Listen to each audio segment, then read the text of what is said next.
새만금 투자 무산에 대해 도의회가 진상조사에 나섭니다. 하지만 진상 파악 이후 대책은 도나 정치권 모두 무방비입니다. 태풍에 버금가는 강풍으로 피해가 속출했습니다. 곳곳에 가로수가 쓰러지고 비닐하우스도 찢겨나갔습니다. 고속도로를 6km나 역주행한 운전자가 경찰에 붙잡혔습니다. 운전자는 무면허에 만취 상태였습니다. 여러분 안녕하십니까? 전북권 뉴스입니다. 도의회가 삼성의 새만금 투자 무산 경위를 따지겠다고 나섰습니다. 애당초 구속력 없는 양해각서를 부풀렸던 것부터가 문제 아니었을까요? 도나 정치권 모두 대책도 없는 상황이라 면피용 절차 아니냐는 지적이 나오고 있습니다. 이창익 기자가 보도합니다. 도의회 양용모 국정원 의원은 사실상 포기 수순에 들어간 도와 삼성의 새만금 투자 MOU의 진상을 낱낱이 밝히겠다고 나섰습니다. 도의회는 삼성 조사특위를 구성하고 6월부터는 조사를 시작하겠다는 것입니다. 우리는 삼성투자 MOU 체결 배경과 투자 무산 원인 등을 철저하게 조사하여 도민에게 보고할 것입니다. 삼성과 전북 그리고 정부는 지난 2011년 새만금에 그린 에너지 사업을 추진하기로 하고 23조 원을 투자하는 양해각서를 체결했습니다. 그러나 삼성 측은 2년 만에 신수종 사업단을 해체하고 이후 어떤 후속 조치도 이행하지 않고 있습니다. 당시 양해각서 체결은 LH를 경남으로 이전하기 위해 전북의 민심을 달래려는 꼼수였다는 분석이 나올 수밖에 없습니다. 문제는 이후 전라북도의 대응입니다. 김한주 지사에서 송화진 지사 체제로 바뀐 전라북도는 삼성의 답변을 기다리고 있다면서도 오히려 짐을 덜어낼 기회로 보고 있습니다. 삼성이 계속 투자할 수 있도록 노력을 같이 하면서도 또 어떤 팩트는 정확히 파악해야 되지 않을까. 삼성 투자가 무산된다면 향후 대체 투자는 가능한 것인지 정부와 삼성에 대한 책임 추궁이나 대체 투자 촉구는커녕 뒷짐만 지고 있습니다. 정치권도 무기력하기만 합니다. 새누리당은 어쩔 수 없다는 입장이고 국민의당과 더민주 역시 결정난 사항이 아니기에 지켜보겠다는 쪽입니다. 전라북도에 관련해가지고서 관심을 가지고서 그에서도 아마 노력을 많이 하리라고 생각을 합니다. 삼성의 최종 발표를 들어봐야겠지만 삼성 투자가 우려대로 꼼수 협약에 대체 투자마저 물 건너간다면 새로 꾸려진 정치권에게는 능력을 점검할 중요한 시험대가 될 전망입니다. MBC 뉴스 이창익입니다. 가로수와 전신주가 뽑혀나가고 농업시설물 피해도 속출했습니다. 어제부터 몰아닥친 태풍급 비바람 탓인데 내일까지 계속된다니 주의하셔야겠습니다. 이경희 기자가 보도합니다. 도심 곳곳에 가로수가 쓰러져 있습니다. 한아름에 안기지 않는 10m 높이의 큰 아카시아 나무도 뿌리채 뽑혀 있습니다. 전신주보다 키가 큰 나무가 전선 쪽으로 쓰러지면서 하마터면 단전이 될 뻔했습니다. 도로로 너무나 많이 나갔어. 도로로 한 1m 정도는 나가 있었을 거예요. 그래서 내가 지게차로 밀어가지고 전주의 순간 최대 풍속이 19.4m에 이르는 등 강풍이 불면서 농민들은 뜬 눈으로 밤을 지샜습니다. 봄철에 갑자기 찾아온 태풍급 강풍에 비닐하우스 곳곳이 찢겼습니다. 지난달에 이어 때이른 강한 바람이 연이어 불면서 추가 피해 우려가 컸습니다. 바람이 불면 하우스 오는 사람들은 잠을 못 잔다니까. 그 정도로 걱정이 심해요. 비도 많이 내리면서 교통사고도 잇따랐습니다. 군산의 한 국도에선 빗길에 승용차가 미끄러지고 이를 피하려던 5톤 화물트럭 2대가 추돌하면서 3시간가량 양방향 교통이 통제되기도 했습니다. 이번 바람은 전주 기준으로 지난달 17일에 불었던 순간 최대 풍속 24m의 강풍보다는 약했지만 5월 기준으로는 2005년 이후 가장 센 수준이었습니다. 비는 그치겠지만 강풍주의보는 내일까지 계속될 것으로 보여 시설물 관리에 주의가 필요합니다. MBC 뉴스 이경입니다. 고속도로를 무려 6km 넘게 역주행한 운전자가 경찰에 붙잡혔습니다. 무면허에 만취 상태였는데 대형 사고로 이어질 뻔한 아찔한 상황이었습니다. 박찬익 기자가 보도합니다. 오늘 새벽 0시 10분쯤 서해안 고속도로. 고속도로를 역주행하는 차량을 대형 화물차가 가까스로 피해갑니다. 차선을 넘나들며 고개 운전을 하기도 합니다. 고속도로 역주행은 총 6km가량 이어집니다. 경찰에 붙잡힌 51살 한모 씨는 무면허 만취 상태에서 서해안 고속도로를 80km가량을 운행하고 전남 한평 휴게소부터 한평 톨게이트까지 6km를 역주행했습니다. 음주 측정 결과 혈중 알코올 농도 0.139%의 음주 상태에서 운전대를 잡은 것으로 드러났습니다. 한 씨가 아찔한 역주행으로 다른 운전자들을 위협하면서 10여 건의 신고가 접수되기도 했습니다. 술이 취해서 아마 좀 방향감각 이런 것 같습니다. 사고가 안 나기 전만 다행히 사고 났으면 아마 대형사고 났을 겁니다. 경찰은 한 씨를 도로교통법 위반과 난폭 운전 등의 혐의로 입건해 조사하고 있습니다. MBC 뉴스 박찬혁입니다.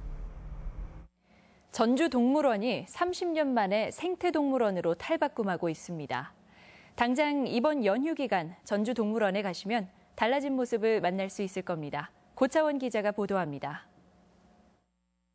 난간 밖에서 멀리 호랑이와 사자를 바라봐야 했던 곳이 이제는 동물에게 조금 더 가깝게 다가갈 수 있게 됐습니다. 호랑이와 사자가 쉬고 어슬렁거리는 공간은 기존보다 2배가량 넓어졌고 가급적 서식 환경에 가까운 모습으로 꾸며졌습니다. 동굴 개념, 그다음에 통나무. 호랑이들은 지금 목욕하는 것을 상당히 좋아합니다. 그래서 이런 수조를 만들었습니다. 새로운 공간에 익숙하지 않아 호랑이와 사자는 선뜻 우리 밖으로 나오지 않았지만 조만간 기존보다 스트레스를 덜 받는 곳에서 생활할 것으로 기대됩니다. 올해 전주시는 호랑이 사자사에 이어 곰사를 바꾸는 작업에 착수합니다. 지난해 공사를 마친 물세장의 경우 관람객 편의를 높이면서도 야생동물의 본능을 배려한 시설을 갖춰놓았습니다. 2018년까지 400억 원을 들여 전주동물원을 생태공간으로 만들기 위한 계획이 진행되고 있는데 무엇보다 예산 확보가 관건입니다. 연간 80만 명이 찾는 전주동물원이 동물복지와 생태, 종보전이라는 가치를 지향하는 공간으로 변모하려는 노력이 시작됐습니다. MBC 뉴스 고차원입니다.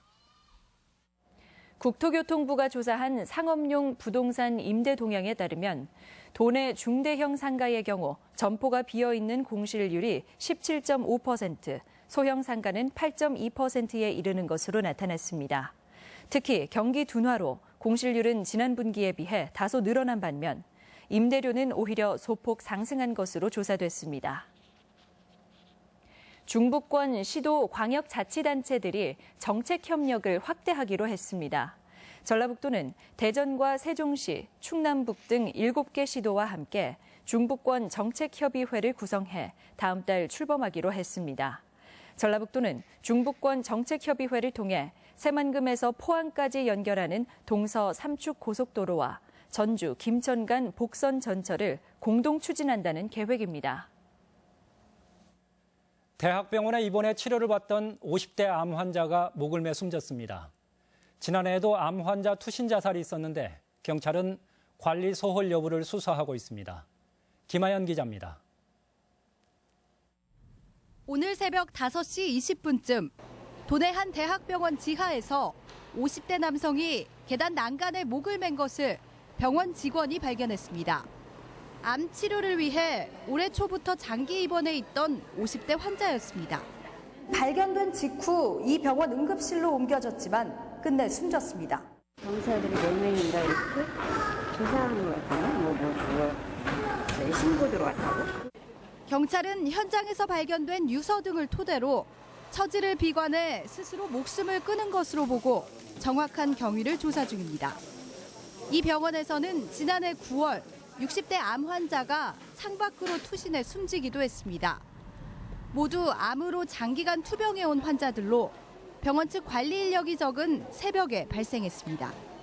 중증 환자들은 우울증이나 자살 충동 비율이 높은 만큼 대형 병원의 환자 관리가 더 강화되어야 한다는 지적도 제기됩니다. 승차하시는 분이 있어요. 그래서 안전요 이제 승차도가 있거든요. 근데 뭐 어디 계단에 한 명씩 이렇게 뭐 수백 명을 비치할 수는 없어요. 경찰은 당시 당직자 등을 상대로 병원 측의 관리 소홀 여부를 수사하고 있습니다.